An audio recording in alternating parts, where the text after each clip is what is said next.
Hello everybody, I hope all are you doing good. This is Vani, welcome back to my YouTube channel. So this is day 5 for the 25-day economic concept series and today's topic is what is Ramsey rule of taxation. So basically Ramsey rule क्या होता है? So now let's start. So आज के time में जो भी हमारा taxation system जिस पर भी जो भी रेट्स डिसाइड होते हैं वो बेसिकली डिटरमाइन किए गए हैं by the Ramsey rule of taxation. जो भी हम टैक्स देते हैं, जो भी कमोडिटी पर टैक्स लगता है वो सब डिटरमाइंड है by Ramsey rule of taxation से डिटरमाइंड है. अब ये रामसे रूल ऑफ टैक्सेशन है क्या? सो वो आज हम पढ़ने वाले हैं. But this is the most important और most interesting topic of the series, right?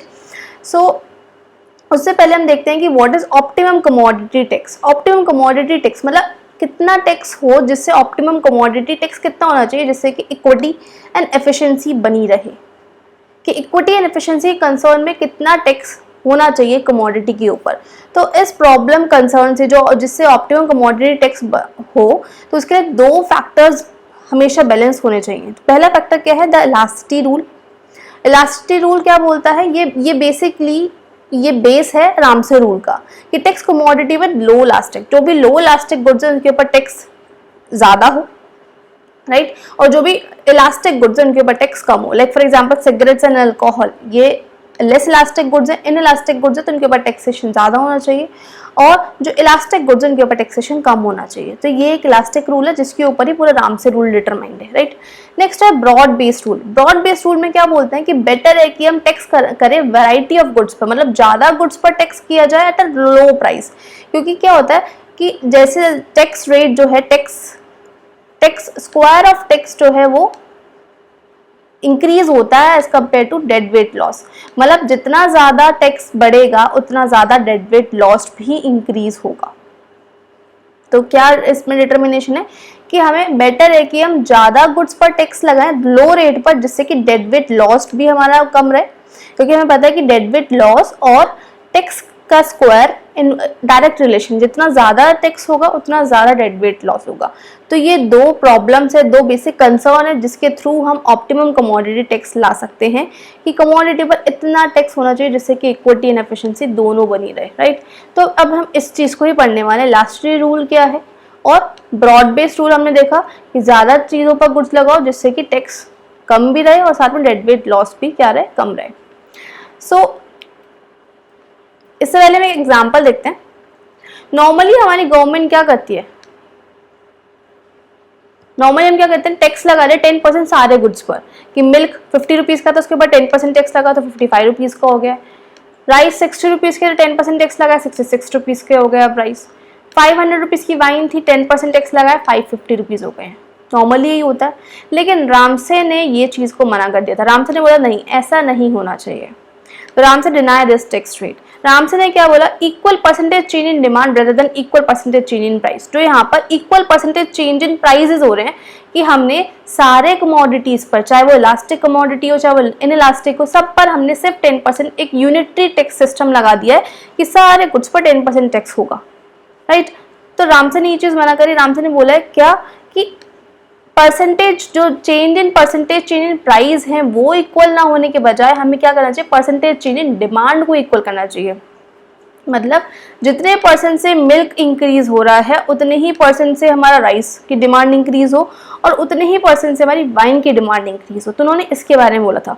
तो he said that change in demand of milk equal होना चाहिए change in demand of rice के और equal to change in demand of wine. मतलब जितने percent से milk बढ़ रहा है उतने ही परसेंट से हमारा राइस बढ़े और उतने ही परसेंट से डिमांड जो है वाइन का में चेंज आना चाहिए. तो प्रोपोर्शनेट चेंज जो है वो सेम होना चाहिए rather than proportionate change in prices. Prices same नहीं हो तो चेंजेस आ रहे हैं प्राइजेस में, मतलब इक्वल प्राइजेस, परसेंटेज जो प्राइस का हमने करा है वो इक्वल लगाया है. ऐसा ना करके हमें percentage change in demand, proportionate change in demand same करना है. तो इसी को बोला गया है uniform tax and he advocate uniform tax rate. इन्होंने एडवोकेट किया था कि यूनिफॉर्म टैक्स रेट होना चाहिए. जो परसेंटेज चेंज है डिमांड में अलग अलग कमोडिटीज की वो सेम होना चाहिए rather then percentage change in price, right? तो उन्होंने ही लेकर आया था यूनिफॉर्म टैक्स. इन्होंने अप्लाई किया था यूनिफॉर्म टैक्स के बारे में. जो बात की गई थी वो रामसे ने की थी, राइट? तो रामसे ने बेसिकली क्या बोला? The government should tax all the commodities that is able to but at different rates. कि गवर्नमेंट को क्या करना चाहिए, सारी कमोडिटीज पर टैक्स लगाना चाहिए, लेकिन एट डिफरेंट रेट्स। जैसे हमने अभी पीछे एग्जांपल में देखा कि सारे कमोडिटीज पर 10% टैक्स लगा, ऐसा नहीं होना चाहिए। हमें क्या करना चाहिए, उन्होंने क्या बोला कि हमें करना चाहिए डिफरेंट रेट्स पर टैक्स लगाना चाहिए सारी कमोडिटीज पर। और जो टैक्स रेट डिटरमाइन किया था वो किसने किया था, रामसे रूल्स के थ्रू डिटरमाइन किया गया था 1927 में। तो उन्होंने बोला it required optimal set of commodity tax leads to equal percentage reduction in compensated demand for all goods and factors. मतलब हम क्या करेंगे, ऑप्टिमल कमोडिटी टैक्स कब लेंगे, जब इक्वल परसेंटेज चेंज होगा डिमांड सारे गुड्स एंड सर्विसेज में। जैसे हमने बोला कि जितना परसेंट डिमांड में चेंज हुआ राइस की, उतना ही परसेंट वाइन की डिमांड में चेंज होना चाहिए, उतनी ही परसेंट हमारा वाइन की डिमांड में चेंज होना चाहिए। इक्वल परसेंटेज चेंज होना चाहिए डिमांड में सारे गुड्स की। और आज के टाइम में जो हमारा टैक्स सिस्टम चलता है, जो टैक्स पूरा ओरिजिनल टैक्स से ही लिया गया है, जो रामसे का ओरिजिनल टैक्स रूल था उससे ही हमारा पूरा टैक्स सिस्टम जो आज चलता है वो डिटरमाइन हुआ है, राइट। तो ये है पूरा बेसिक रामसे रूल। दूसरा रामसे ने क्या बोला, Ramsey rule demands equal percentage change in quantity of each good rather than equal percentage change in price as implied by uniform taxation.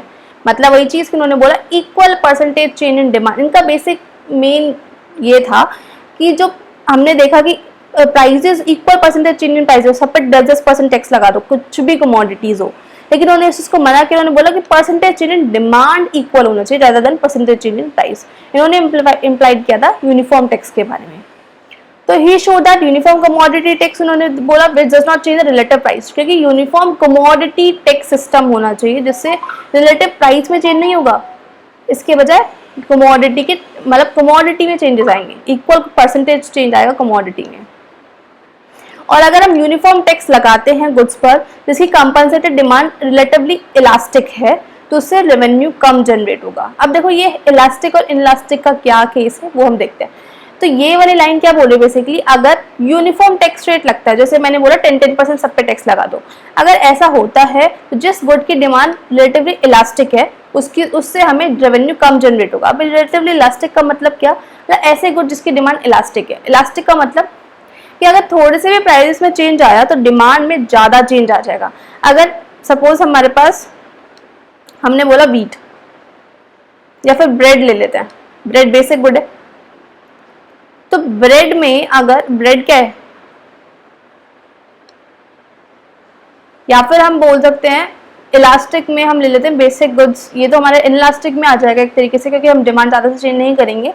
For example furniture, right. Furniture जो है हमारा मतलब इतना ज़्यादा बेसिक जो है वो सबके घर में होता ही है, लेकिन अगर क्या होगा कि इस टाइम पे अगर प्राइसेस में थोड़ा सा चेंज आया तो हम ठीक है हम अभी नहीं लेंगे, थोड़े दिन बाद में ले लेंगे।